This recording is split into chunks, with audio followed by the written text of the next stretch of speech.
જાઓ, પણ જોજો તોફાન ન કરતા. શ્રી કૃષ્ણ કહે, બાબા એકે ફરિયાદ આવે ને તો મને ખીજાજો બસ.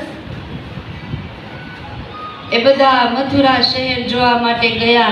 એ મોટા મોટા અભેદ કિલ્લા અને દરવાજા જોઈ અને બાળકો કહે છે, ઓહો, મથુરા શહેર તો બહુ સરસ છે.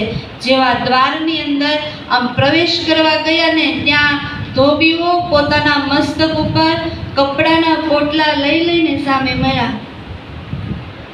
પરમાત્માએ જોયું કે ઓલો રામાવતાર વાળો આજે સામે મળ્યો.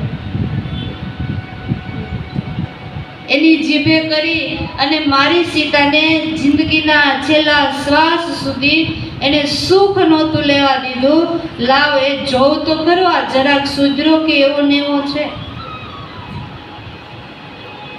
બાજુમાં આવી અને શ્રી કૃષ્ણએ હાથ જોડી અને કહ્યું કે અરે સજ્જનો,